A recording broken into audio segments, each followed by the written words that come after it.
Ապրիլի 27-ից 29-ը Երևանում կայանալիք Ֆինտեք 360 միջազգային համաժողովին կմասնակցեն ավելի քան 500 մասնագետներ 30 երկրներից։ Միջոցառմանը կմասնակցեն բանկերի, դրամական փոխանցումների ընկերությունների, վճարային համակարգերի, տեղեկատվական տեխնոլոգիաների ընկերությունների և ստարտափների ղեկավարներ։ Համաժողովը կկենտրոնանա ֆինանսական տեխնոլոգիաների հիմնական միտումների և զարգացումների, ինչպես նաև ոլորտի ապագան ձևավորող նոր հնարավորությունների և նորարարական մոտեցումների ուսումնասիրության վրա։ Ֆինտեք 360 ծրագիրը ներառում է հետևյալ պանելային քննարկումները՝ ֆինանսական ծառայությունների թվային վերափոխում, արհեստական բանականության կիրառումը բանկային ոլորտում, կենսաչափական և թվային նույնականացում, էլեկտրոնային առևտուր, տվյալների պաշտպանություն, իրական ակտիվների տոկենիզացիա, կրիպտոարժույթներ և բլոքչեյն տեխնոլոգիա։ Ծրագրի շրջանակներում համաժողովի մասնակիցներին կներկայացվի նաև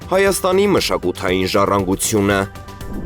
Ջրային կոմիտեի նախագահ Արամազդ Ղալամքարյանը հանդիպել է Հայաստանի Հանրապետության կրթության, գիտության, մշակույթի և սպորտի նախարար Ժաննա Անդրեասյանի և Հայաստանի Հանրապետության վարչապետի հասարակական հիմունքներով խորհրդական Անժելա Կժդրյանի հետ։ Հանդիպման ընթացքում քննարկվել են ջրային ոլորտում իրականացվող պետական քաղաքականության շրջանակում կրթական, գիտական և հանրային իրազեկման բաղադրիչների զարգացմանը վերաբերող առանցքային հարցեր։ Անդրադարձ է կատարվել բարձրագույն ուսումնական հաստատությունների և գիտահետազոտական կառույցների հետ համագործակցության խորացման անհրաժեշտությանը, ինչպես նաև ոլորտում կիրառական գիտելիքների ներդրմանը, ջրային ոլորտում մասնագետների պակասի լրջագույն խնդրին, ջրի նկատմամբ պատասխանատու և խնայող վերաբերմունքի ձևավորմանն ուղղված հանրային իրազեկման միջոցառումների իրականացմանը, էկոկրթական դասընթացների առավել թիրախային մշակման անհրաժեշտությանը, հաշվի առնելով Հայաստանի տարբեր տարածաշրջանների աշխարհագրական և ջրային առանձնահատկությունները, տեղական բուհերից մեկում աշխարհի հեղինակավոր բուհերից մեկի ոլորտային կրթական ծրագրի ներդրմանը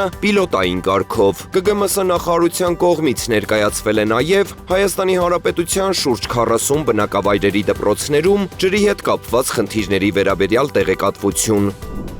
Աջափնյակ վարչական շրջանում մեկնարկել են բակային և միջբակային տարածքների, ինչպես նաև ճանապարհների նորոգման և ասֆալտապատման նախապատրաստական աշխատանքներ, որոնք առաջիկայում կմտնեն ակտիվ փուլ։ Ծրագրի շրջանակում իրականացվող աշխատանքները նպատակ ունեն բարելավել բնակիչների առօրյա հարմարավետությունն ու երթևեկության պայմանները, ապահովելով ավելի անվտանգ և բարեկարգ միջավայր։ Բացի նախապես պլանավորված ծրագրերից, վարչական շրջանի ղեկավարությունն արձագանքում է նաև բնակիչների կողմից բարձրաձայնված խնդիրներին, իրականացնելով լրացուցիչ միջամտություններ հիմնավորված դեպքերում։ Մասնավորապես, բնակիչների դիմումներին արձագանքելով, վարչական շրջանի աջակցությամբ ասֆալտապատման աշխատանքներ են իրականացվել նաև Գմեկ թաղամասում։